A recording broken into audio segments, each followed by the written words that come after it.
Hello दोस्तों, दृष्टि IAS के पीटी रिवीजन प्रोग्राम में एक बार फिर से आप सभी का स्वागत है। इस प्रोग्राम के अंतर्गत जो भी महत्वपूर्ण सवाल हैं, जो भी महत्वपूर्ण खबरें बीते एक साल चर्चा में रही हैं, हम उनको एक एक महीने के हिसाब से कवर करने का प्रयास कर रहे हैं। अलग अलग विषयों से संबंधित जो अलग अलग खंड हैं उनको अलग अलग एपिसोड के जरिए आप तक पहुंचाने की कोशिश की जा रही है। हमारा जो आज का प्रोग्राम है वो है इकोनॉमी का, और इकोनॉमी के रिवीजन सीरीज में हम सितंबर 2022 के दौरान जो भी जरूरी खबरें रही हैं उनका जो क्रक्स हो सकता है, जो कम समय में आप रिवाइज कर पाएंगे और अगर उससे कोई सवाल बन सकता है तो आप उसका उत्तर दे पाएंगे, ये हमारी कोशिश है। तो शुरू करें पहली एक खबर से, जो कि है मानव विकास रिपोर्ट 2021-22 के दौरान जो कैलकुलेट करके जारी की गई थी।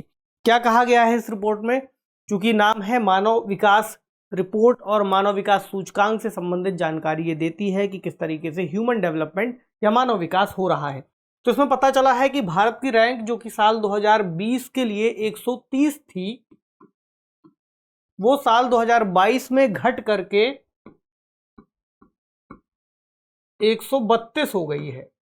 इस बात को याद रखिएगा कि रैंक में आई है गिरावट। ठीक, और ये जो प्रभाव है ये क्यों देखने को मिला? क्योंकि कोविड-19 महामारी के दौर में जो HDI स्कोर था उसमें हमें वैश्विक स्तर पर ही गिरावट देखने को मिल रही थी, जिसका प्रभाव भारत की भी रैंकिंग में देखने को मिला, क्योंकि कोविड के दौरान अलग अलग तरह की स्थितियां समाज के अंतर्गत अलग अलग वर्गों में बनती हुई दिख रही थी, तो उसका प्रभाव यहाँ पड़ना ही था। मानव विकास रिपोर्ट क्या है, कब से जारी हुई है? तो वर्ष 1990 से इसको जारी किया जा रहा है और इसमें संयुक्त राष्ट्र विकास कार्यक्रम यानी कि यूनाइटेड नेशंस डेवलपमेंट प्रोग्राम की बहुत ज़्यादा भूमिका होती है, ये इसे प्रकाशित करता है। इसका लक्ष्य क्या है? अवसरों का, विकल्पों का और स्वतंत्रता के विस्तार में योगदान देना, ताकि लोगों के लिए अपने विकास को बढ़ावा देने का मौका मिल सके। वो ह्यूमन डेवलपमेंट जो मनुष्य का या मानव विकास की ओर जाते हैं वो बढ़ सके। तो मानव विकास रिपोर्ट 2021-22 की जो थीम है उसको देख लें। थीम है uncertain times, unsettled lifes, shaping our future in a world in transformation. Hindi में कह सकते हैं अनिश्चित समय, अनसुलझा जीवन, परिवर्तन में एक दुनिया में हमारे भविष्य को आकार देना, ये इसमें कहा गया है। अब आते हैं मानव विकास सूचकांक के अंतर्गत जो जरूरी बातें हमें जाननी है, और इन बातों पर भी प्रश्न बनता है। HDI ह्यूमन डेवलपमेंट इंडेक्स क्या है? एक समग्र सूचकांक है। इसमें कितने संकेतक हैं? प्रमुख रूप से 4 संकेतकों को ध्यान में रखा जाता है। कौन कौन सी उपलब्धियां देखी जाती हैं कि मानव विकास हुआ तो कैसे हुआ? पहला है जन्म के समय जीवन प्रत्याशा, जो कि SDG गोल का अगर आप देखेंगे गोल नंबर 3 में आ जाता है। दूसरा स्कूली शिक्षा। अब स्कूली शिक्षा में कितने साल बच्चे ने अपना समय दिया है, अपेक्षित वर्ष, जो कि सतत विकास लक्ष्य 4.3 का हिस्सा है। तीसरा देखेंगे स्कूली शिक्षा के औसत वर्ष कितने गया, यहाँ पर अपेक्षित वर्ष थे और यहाँ पर औसत वर्ष है 4.4। और चौथा है सकल राष्ट्रीय आय, ग्रॉस नेशनल इनकम, जो कि लक्ष्य 8.5 के अंतर्गत आता है। तो इन बातों को आपको याद रखना है, सवाल बन सकता है। अगला क्या है? अगला है क्रिएटिव इकोनॉमी। क्रिएटिव इकोनॉमी आपने सुना होगा, नहीं सुना तो फिर से रिकॉल कीजिए और सुन लीजिए इसको। तो क्रिएटिव इकोनॉमी में क्या क्या चीजें आती हैं? रचनात्मक चीजें जो आज के समय इकोनॉमी में योगदान दे रही हैं और इकोनॉमी को बूस्ट करने में मदद कर रही हैं। तो एग्जिम बैंक ऑफ इंडिया ने एक दस्तावेज जारी किया है जो इस तरह का पहला दस्तावेज है, इस बात को भी याद रखिए। इसका जो शीर्षक है वो है भारत की रचनात्मक अर्थव्यवस्था का प्रतिबिंब और विकास। तो एक तरीके का पहला ऐसा अध्ययन किया गया है जो क्रिएटिव इकोनॉमी को शामिल करता है। तो प्रश्न बन सकता है। तो रिपोर्ट UN वर्गीकरण के अनुसार कहती है इसमें क्या क्या शामिल करती है? कला और शिल्प, ऑडियो विजुअल्स जो हम देखते हैं, ठीक है। अगला डिजाइन्स जो बनाए जाते हैं, और दृश्य कला, जैसे 7 अलग अलग खंडों को विभाजित किया गया है इस तरीके से इसके अंतर्गत। तो भारत के रचनात्मक उद्योग और कितना हम निर्यात करने की क्षमता है, इसकी सटीक जानकारी मिलती है कि हमारे पास इंडस्ट्री में क्या क्या चीज़ें आती हैं और हम कितना एक्सपोर्ट कर सकते हैं, क्योंकि इंडस्ट्री में या हम कहें इकोनॉमी में ये सभी चीज़ें योगदान देती हैं और बढ़ावा भी देती हैं। तो जब तक हमें ये नहीं पता चलेगा कि कौन कौन से की फैक्टर हैं जो इकोनॉमी को बूस्ट करने में मदद कर रहे हैं, तब तक हम कैसे उन चीज़ों को सपोर्ट कर पाएंगे। एग्जिम बैंक क्या कहता है? साल 2019 में रचनात्मक वस्तुओं और सेवाओं का निर्यात लगभग $121 बिलियन रहा। जो रचनात्मक अर्थव्यवस्था या क्रिएटिव इकोनॉमी है, अंकटाड के मुताबिक उसमें विज्ञापन, वास्तुकला, कला और शिल्प, design, fashion, film, video, photography, संगीत जैसी गतिविधियों को शामिल किया जाता है, यानी ऐसी चीज़ें जिनको सामान्यतया हम ध्यान नहीं दे रहे होते हैं। तो रचनात्मक वस्तु उद्योग के मामले में भारत 16 अरब डॉलर के व्यापार अधिशेष पर है। इस बात को याद रखिएगा, ये सरप्लस है हमारे पास इस क्षेत्र में, यानी बहुत ज़्यादा काम हो रहा है, लेकिन पता तब चलेगा जब ऐसी कोई अध्ययन या ऐसी कोई रिपोर्ट सामने आएगी। तो मनोरंजन के क्षेत्र जैसे उद्योग हैं वो रचनात्मक अर्थव्यवस्था को मजबूत कर रहे हैं, ये पता चला।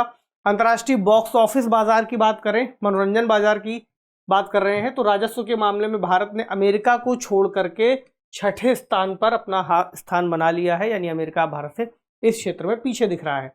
एग्जिम बैंक ने क्या क्या कहा है कि हम कैसे इसको और बूस्ट करेंगे। तो पहला, रचनात्मक उद्योगों को हमें फंडिंग करनी होगी। दूसरा, कॉपीराइट्स से जुड़े हुए मुद्दे अक्सर चैलेंज करते हैं, तो इनको आसान बनाना है। अगला, एमएसएमई और स्थानीय कारीगरों को बढ़ावा देना है। और अगला, रचनात्मक अर्थव्यवस्था की एक एकल परिभाषा हमें रखनी होगी, जिसमें अलग अलग चीज़ें को हम एक ही परिभाषा में शामिल कर पाएँ। ये कुछ सिफारिशें हैं क्रिएटिव इकोनॉमी को लेकर के। अब एक प्रश्न देखते हैं जो यूपीएससी ने 2020 में पूछा था। बेसिकली इसका पर्पज़ ये है कि हम उन प्रश्नों से रिलेट कर पाएंगे कि कैसे लाइंस का इस्तेमाल किया जा सकता है। इसमें आप देखेंगे, निम्नलिखित कथनों पर विचार कीजिए। पहला, पिछले दशक में भारत श्रीलंका व्यापार के मूल्य में सतत वृद्धि हुई है। याद रखिएगा, सतत वृद्धि हुई है। अगला, भारत और बांग्लादेश के बीच होने वाले व्यापार में कपड़े और कपड़े से बनी चीज़ों का व्यापार प्रमुख है। तीसरा, पिछले 5 वर्षों में दक्षिण एशिया में भारत के व्यापार का सबसे बड़ा भागीदार नेपाल रहा है। अगर आपको इसमें से थोड़ा सा भी एक्सट्रीम कथन कोई समझ में आ रहा हो तो आप इसको एलिमिनेट कर सकते थे अगर आपने एग्जाम दिया। इसमें क्या लिखा है, सतत वृद्धि हुई है पिछले दशक में। समझ रहे हैं, एक दशक की बात है और सतत वृद्धि की बात है, तो ऐसा सामान्यतः संभव नहीं होता। दूसरा, पिछले 5 वर्षों में कहा गया है। जब भी ऐसे स्टेटमेंट हों जो आपको एक्सट्रीम की ओर लेकर के जा रहे हो, उसमें आप एक बार को इन्हें एलिमिनेट कर सकते हैं। मतलब ये कोई ऐसी ट्रिक नहीं कि आपको हर बार लगा ही देना। अगर कोई डेटा आपको याद है तो याद से फिर उसको लगाना है, अदरवाइज फिर इस तरह से समझ सकते हैं। ऑप्शन 20 का उत्तर है केवल 2। चलिए अगला है अवैध ऋण ऐप्स। क्या है ये? तो नियमित बैंकिंग चैनलों के बाहर अवैध ऋण ऐप्स पर वित्त मंत्रालय ने चिंता जाहिर की है और इस पर एक मीटिंग हुई थी जिसमें अलग अलग तरह से बातें निकल करके सामने आई थी। आज के समय आप देख रहे हैं कि बहुत सारे ऐसे ऐप्स या एप्लीकेशंस आ गए हैं जो लोन ऑफर करते हैं।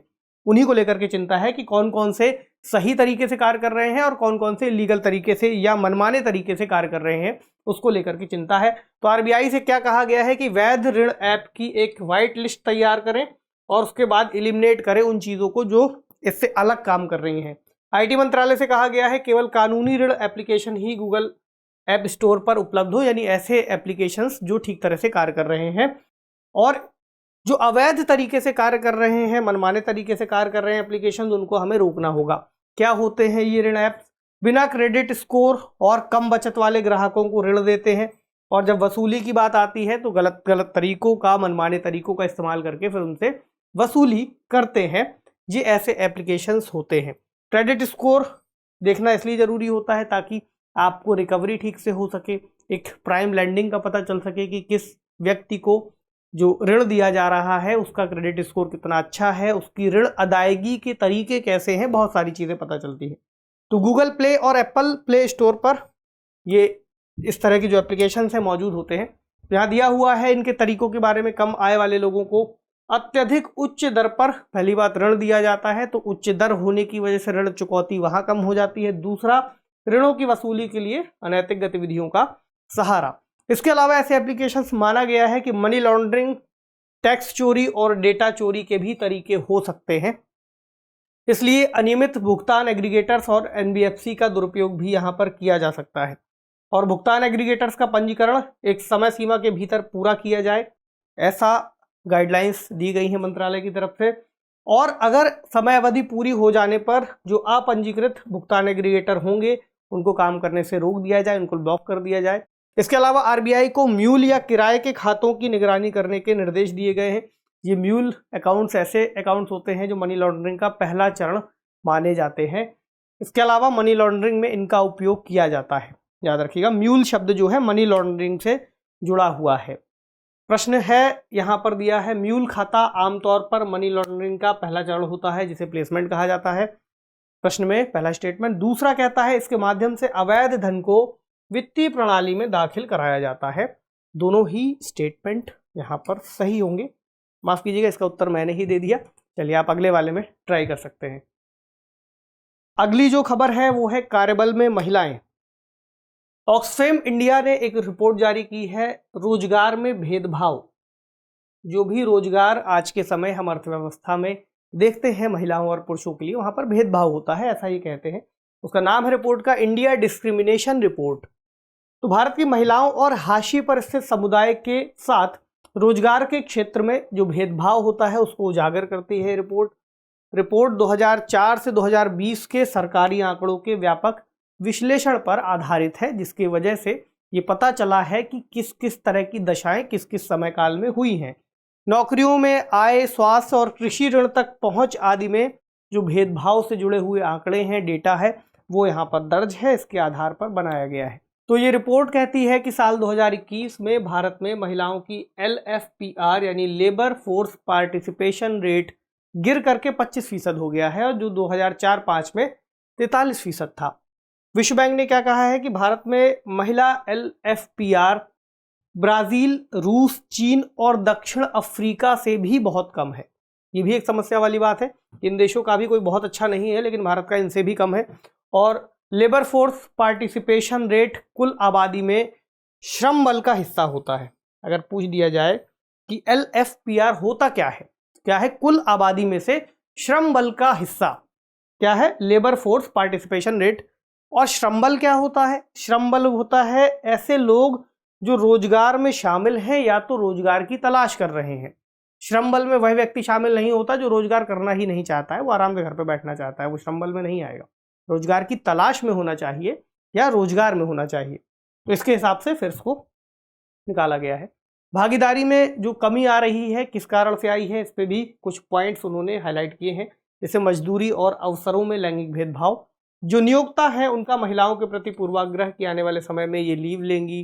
कई ऐसी कंडीशंस हो सकती हैं जिसकी वजह से उनके लिए सुरक्षा के उपाय करने पड़ सकते हैं, और वगैरह वगैरह बहुत सारी चीज़ें। इसके अलावा घरेलू जिम्मेदारियां भी उनको उठानी होती हैं। ये कुछ कारण आइडेंटिफाई किए गए हैं। अगला, शहरी क्षेत्रों में पुरुषों और महिलाओं के बीच कमाई का अंतर बहुत अधिक है। शहरी क्षेत्र की बात है, इसमें स्वरोजगार के स्तर पर अगर देखें तो पुरुष औसतन 15,996 रुपये कमाते हैं, वहीं महिला 6,626 रुपये, जो कि बहुत कम है तुलनात्मक रूप से अगर देखेंगे, ये कमाते हैं।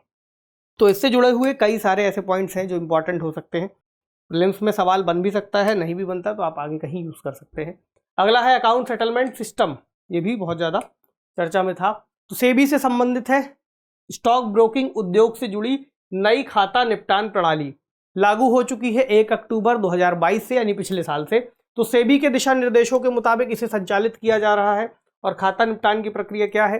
ब्रोकरों द्वारा ग्राहकों के डीमैट खाते में उपलब्ध धन को ग्राहकों के बैंक खाते में वापस स्थानांतरित करना। बेसिकली बात यह है कि जो लोग शेयर मार्केट या बाकी चीज़ों में पैसे लगाते हैं वो डीमैट अकाउंट्स के बारे में बेहतर जानते होंगे। एक ऐसा खाता है जिसके अंतर्गत आप किसी भी तरह के निवेश कर सकते हैं। तो बेसिकली ये है कि जब आपको निवेश करना होता है तब आप पेमेंट डालते हैं और फिर उससे निवेश कर देते हैं। कई बार आपने फिर पेमेंट या फिर जो भी आपने शेयर वगैरह लिए होते हैं आप उनको वापस बेच करके जो लाभ या हानि की स्थिति बनती है उसको वापस ले लेते हैं। तो यहाँ पर क्या कहा गया है कि जो भी पैसा वहां पर वापस आएगा या डाला जाएगा उसको वापस से बैंक अकाउंट पे कुछ निश्चित समय में सेटलमेंट कर देना है। ये नए नियम है। तो ये जो प्रक्रिया है हर तिमाही या 30 दिनों में एक बार पूरी कर दी जाती है, इसी के बारे में कहा गया है। इसका मकसद क्या है? स्टॉक ब्रोकरों को व्यवस्थित करना। अगला, जो फंड बेकार पड़ा है उसको मनी मार्केट के प्रयोग में लाना। इसके अलावा अप्रयुक्त जो धन है उसको वापस बैंक खाते में स्थानांतरित करने की जो प्रक्रिया है इसको क्या कहते हैं? रनिंग अकाउंट सेटलमेंट या फिर निधि का त्रैमासिक निपटान। और बैंकों को भी इस तरह की प्रक्रिया अपनाने के लिए कहा जाता है। बैंक भी ऐसा करते हैं। दिया हुआ है हर तिमाही के अंत में अपने ग्राहकों के खातों में जो ब्याज आता है उनका वो जमा करना इनको जरूरी होता है। क्योंकि सेबी इसका रेगुलेटर है, securities and exchange board of India, भारतीय प्रतिभूति और विनिमय बोर्ड आता है इसका नाम। और ये 1992 का एक कानून है। अधिनियम जब जोड़ देंगे तो कानून बन जाएगा। भारतीय प्रतिभूति और विनिमय बोर्ड अधिनियम 1992, इसके अंतर्गत सेबी का गठन 1992 में किया गया है। और वैधानिक और सरकारी स्वामित्व वाला एक निकाय है और भारत में प्रतिभूति बाजार और पूंजी बाजार को रेगुलेट करता है, जिसके बारे में बेसिक बात है। चलिए अगला है शहरी रोजगार गारंटी योजना। ये बेसिकली राज्यों से संबंधित है और राजस्थान ने इस तरह की एक पहल की है। तो केवल राजस्थान ही नहीं है, और भी कुछ राज्य हैं जो इससे संबंधित है, थोड़ा सा समझ लें। तो राजस्थान सरकार ने शहरी रोजगार को बढ़ावा देने के लिए एक इंदिरा गांधी शहरी रोजगार योजना की शुरुआत की है। जैसे ग्रामीण स्तर पर मनरेगा योजना कार्यरत थी, जहां पर निश्चित समय के लिए एक रोजगार की गारंटी दी जाती थी, ऐसा ही इन्होंने शहरी क्षेत्रों के लिए भी शुरू किया, क्योंकि कोविड के दौरान कई सारे जो बेरोजगार थे वो शहरी क्षेत्रों में भी देखे गए। उद्देश्य क्या है? मनरेगा की तर्ज पर शहरी क्षेत्रों में परिवारों को 100 दिनों का रोजगार देना, और इसके क्रियान्वयन के लिए 800 करोड़ की जो राशि है वो आवंटित की है। और 18 से 60 आयु वर्ग के लोग इसमें लक्षित जनसंख्या है। इसके अंतर्गत क्या क्या कार्य कराए जा सकते हैं? अगर आप थोड़ा सा सोचेंगे शहरों में क्या कार्य हो सकते हैं, ग्रामीण क्षेत्र में तो अलग अलग तरह के कार्य हैं, कोई विकास कार्य डेवलपमेंट कर रहे हैं या किए जा रहे हैं, या फिर कोई परियोजना है। तो शहरों में भी है कई तरह के, जैसे जल संरक्षण के कार्य, जहाँ पर बावड़ी और नवीनीकरण योजना है, केंद्र और राज्य स्तर की कोई योजनाएं हैं। इसके अलावा पर्यावरण संरक्षण से जुड़े कोई कार्य हो सकते हैं, वृक्षारोपण है, पार्कों का रखरखाव है, साफ सफाई है, और विरासतों का संरक्षण है, जहाँ पर सुरक्षा बाड़ लगाना और भूमि की निगरानी करना, कई सारे ऐसे कार्य उन्होंने आइडेंटिफाई किए हैं। इसके अलावा अगर आप कुछ और राज्यों को देखेंगे वहाँ पर भी ऐसी योजनाएं दिख जाती हैं, जैसे केरल, हिमाचल प्रदेश, झारखंड। केरल में है अय्यमकाली शहरी रोजगार गारंटी योजना, जो कि साल 2010 से चल रही है वहाँ। हिमाचल प्रदेश में देखेंगे तो मुख्यमंत्री शहरी आजीविका गारंटी योजना 2020 से शुरू हुई है, और एक वित्तीय वर्ष में हर परिवार को 120 दिनों की गारंटेड मजदूरी यहाँ पर उपलब्ध कराई जाती है। झारखंड में है मुख्यमंत्री श्रमिक योजना, 2020 में आई है, और ये 100 दिनों के वेतन रोजगार की गारंटी देती है। बेसिकली हर राज्य में थोड़ा थोड़ा सा बदलाव है, लेकिन योजना का जो मूल मंत्र है वो वही है, याद रखिएगा। चलिए अगला है राष्ट्रीय लॉजिस्टिक्स नीति 2022, नेशनल लॉजिस्टिक्स पॉलिसी, NLP भी इसको बोल रहे हैं। 2022 इसकी शुरुआत कर दी है, और इसका उद्देश्य क्या है? अंतिम छोर तक त्वरित वितरण। तो लॉजिस्टिक्स पॉलिसी बेसिकली इस मकसद से लाई गई है कि देश के अंतर्गत जो सामान या फिर जो भी वस्तुएं इधर से उधर ले जाई जाती हैं, उसमें लगने वाला समय है उसको हम और कम कर सके, लागत को कम कर सके। तो परिवहन से जुड़ी हुई जो चुनौतियां हैं उनको समाप्त करना इसका उद्देश्य है। लॉजिस्टिक्स क्या होता है? संसाधन, लोग, कच्चा माल, सूची, उपकरण आदि को एक स्थान से दूसरे स्थान तक ले जाना, बेसिकली रसद को एक स्थान से दूसरे स्थान तक ले जाना लॉजिस्टिक्स की प्रक्रिया में आता है। इसके अंतर्गत रेगुलेशंस, समन्वय, नियोजन, भंडारण की प्रक्रिया भी शामिल होती है कि एक स्थान से दूसरे स्थान तक ले जाना था, बीच में कोई स्टॉप्स आए, हॉल्ट आए, वहां पर उनको रख दिया गया, फिर दोबारा अगली गाड़ी से भेजा गया। ये पूरी प्रक्रिया लॉजिस्टिक्स में शामिल होती है। परिचय क्या है? प्रमुख क्षेत्रों जैसे कि प्रोसेस री इंजीनियरिंग, डिजिटाइजेशन और मल्टी मोडल ट्रांसपोर्ट पर ये परियोजना केंद्रित है।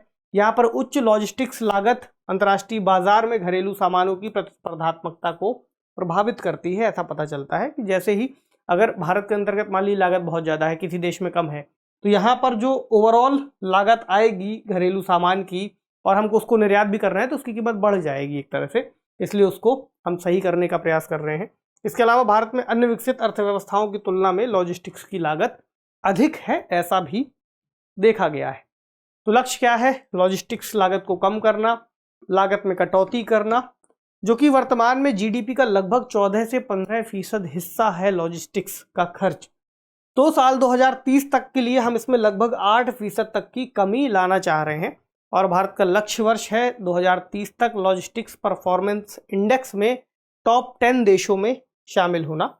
और अगर 2018 का आप इंडेक्स देखेंगे तो भारत 44वें स्थान पर था, 44th, और हम चाह रहे हैं 2030 तक लगभग टॉप 10 में कहीं पर आ जाएं। ठीक है, अब कुछ और पहले भी हैं जो इनिशिएटिव्स है कुछ ऐसे जो चल रहे हैं, इसके अलावा भी इस योजना जो NLP है इसके अलावा भी चल रहे हैं। कौन कौन से? माल का बहुविध परिवहन अधिनियम 1993, PM गति शक्ति योजना के बारे में आपने सुना होगा या पढ़ा होगा, multi modal logistics park, leads report, dedicated freight corridor, Sagarmala project और भारतमाला प्रोजेक्ट। ये इसमें कई सारी परियोजनाएं ऐसी है ना जो सड़क के निर्माण से भी संबंधित है, तो जो लॉजिस्टिक्स का खर्च है उसमें सारी चीज़ें शामिल होती हैं। फ्यूल की एफिशिएंसी, वाहन की एफिशिएंसी, सड़क की एफिशिएंसी, चलने में जो गतिरोध है, वो सभी चीज़ें इसमें आ जाती हैं, याद रखिएगा। चलिए अब इससे जुड़ा हुआ एक प्रश्न ले लें। इसमें दो स्टेटमेंट है। पहला कहता है लॉजिस्टिक्स शब्द संसाधनों के अधिग्रहण, भंडारण और वितरण को उनके इच्छित स्थान पर नियंत्रित करने की संपूर्ण प्रक्रिया का वर्णन करता है। अगला, राष्ट्रीय लॉजिस्टिक्स नीति 2022 का उद्देश्य है अंतिम छोर तक त्वरित वितरण करना और परिवहन संबंधी चुनौतियों को समाप्त करना। तो आपको ये लिखना है कमेंट बॉक्स में कि इस प्रश्न में इसका उत्तर क्या है। फिर हम अगला प्रश्न देखते हैं और अगली खबर देखते हैं। बैंकिंग प्रणाली तरलता, लिक्विडिटी ऑन बैंकिंग सिस्टम देखते हैं। क्या है बैंकिंग प्रणाली में तरलता? तरलता आप जानते हैं कि आसानी से उपलब्ध नकदी, यानी जो जितना तरल होगा उतनी ही आसानी से वो फ्लो करेगा, उतनी ही आसानी से फैलेगा। तो सबसे आसान क्या है? कैश, नकद। तो नकद को ही कह सकते हैं।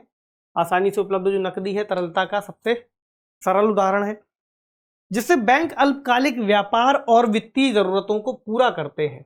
ये इसके बारे में आगे कहा गया है। अब इसमें दो स्थितियों का जिक्र है। तरलता के घाटे की स्थिति, यानी बैंकिंग प्रणाली में जो तरलता है उसमें एक स्थिति बन सकती है घाटे की और एक बन सकती है अधिशेष की। यहां पर दोनों का जिक्र है। तरलता के घाटे की स्थिति क्या है? यदि किसी निश्चित दिन पर बैंकिंग प्रणाली तरलता समायोजन सुविधा के तहत आरबीआई से एक शुद्ध उधार करता है, ये ऋण ले रहे हैं आरबीआई से, तो क्या निकला? ये तरलता घाटे की स्थिति है। दूसरी स्थिति हो सकती है अधिशेष की। जब इसी परिभाषा को आप दोबारा कहेंगे, किसी निश्चित दिन पर बैंकिंग प्रणाली तरलता समायोजन सुविधा के तहत आरबीआई के लिए एक शुद्ध ऋणदाता है। क्योंकि शुद्ध इसलिए कहा है क्योंकि कई लोग ऋण ले रहे होंगे, कई बैंक ऋण दे रहे होंगे। जब फाइनल निकाला जाएगा नेट, तब होगा ऋणदाता और उधारकर्ता। अब इसमें तरलता समायोजन सुविधा की बात है, LAF, लिक्विडिटी एडजस्टमेंट फैसिलिटी। इसका मतलब हुआ मौद्रिक नीति में उपयोग किया जाने वाला एक उपकरण जिसके तहत आरबीआई बैंकों को उधार देता है और बैंकों से उधार लेता है। तो मौद्रिक नीति के अंतर्गत तरलता को समायोजन करने के लिए इसका इस्तेमाल करता है। इसमें एक शब्द और आएगा, कॉल मनी रेट या कॉल मनी दर। ये क्या है? तो ये एक ऐसी दर है जिस पर मुद्रा बाजार में अल्प अवधि के लिए निधि उधार ली जाती है और उधार दी जाती है। कॉल मनी तो अल्पकालिक अवधि के लिए होती है, याद रखिएगा। अगला, बैंक इस प्रकार के ऋणों का उपयोग परिसंपत्ति देयता असंतुलन को भरने के लिए करते हैं। इसके अलावा सांविधिक नकद आरक्षित अनुपात यानी CRR और SLR आवश्यकताओं को पूरा करने के लिए करते हैं। मतलब कभी आवश्यकता पड़ गई तो अल्प समय के लिए ले लिया। धन की अचानक मांग को पूरा करने के लिए करते हैं। इसके अलावा आरबीआई, बैंक, प्राथमिक डीलर आदि कॉल मनी मार्केट के भागीदार हैं। मतलब कौन कौन इसमें शामिल है? आरबीआई भी है, बैंक भी है और प्राथमिक डीलर भी हैं। अगला, अगर ये पूछा जाए कि तरलता को अगर कठोर कर दिया गया तो इसका उपभोक्ताओं पर क्या प्रभाव पड़ेगा? पहला, आरबीआई रेपो रेट बढ़ा सकता है। कठोर तरलता की स्थिति में क्या करेगा? आरबीआई रेपो रेट बढ़ाएगा अगर तरलता को कठोर करना है। अगला, इससे क्या होगा? फंड की लागत बढ़ जाएगी। कठोर तरलता का मतलब यही है ना कि लिक्विडिटी का जो फ्लो है वो कम हो रहा है, तो फंड की लागत तो बढ़ जाएगी। अगला, बैंक की रेपो लिंक्ड उधार दर और फंड आधारित उधार दर यानी MCLR की सीमांत लागत में वृद्धि हो जाएगी, जिससे सभी ऋण जुड़े होते हैं। अभी इस पर भी चर्चा कर लेते हैं। तो वृद्धि के परिणाम स्वरूप क्या होगा? उपभोक्ताओं के लिए जो ब्याज की दरें हैं वो बढ़ जाएंगी। शब्द आया MCLR। MCLR क्या है? ऐसी न्यूनतम ब्याज दर है जिस पर कोई बैंक उधार दे सकता है, उसका न्यूनतम है। मान ली बैंक ने तय किया कि हम 8% पर किसी व्यक्ति को कार लोन देंगे, तो इससे नीचे नहीं देगा, इसके ऊपर फिर उसकी स्थितियों के हिसाब से देगा। तो इस तरीके के ऋण है जहां पर बैंक उधार देगा MCLR की परिभाषा में। एक प्रश्न है जो यूपीएससी ने 2020 में पूछा था, इससे जुड़ेगा, इसको देखिएगा ध्यान से। यदि आरबीआई प्रसारवादी मौद्रिक नीति का अनुसरण करने का निर्णय लेता है, प्रसारवादी मौद्रिक नीति, तो वह निम्नलिखित में से क्या नहीं करेगा? प्रसारवादी मौद्रिक नीति का मतलब आपको पता है कि तरलता को बढ़ाना चाह रहे हैं, यानी अगर यहाँ पर उल्टा है, मतलब कठोर नहीं कर रहे हैं। अगर प्रसारवादी के अलावा हम कहें संकुचनकारी मौद्रिक नीति का उपयोग किया जाता तो कठोर तरलता स्थिति को अपनाते। यहाँ पर क्या है? आसान, तरलता को आसान करना, फ्लो को बढ़ाना, यानी प्रसारवादी मौद्रिक नीति।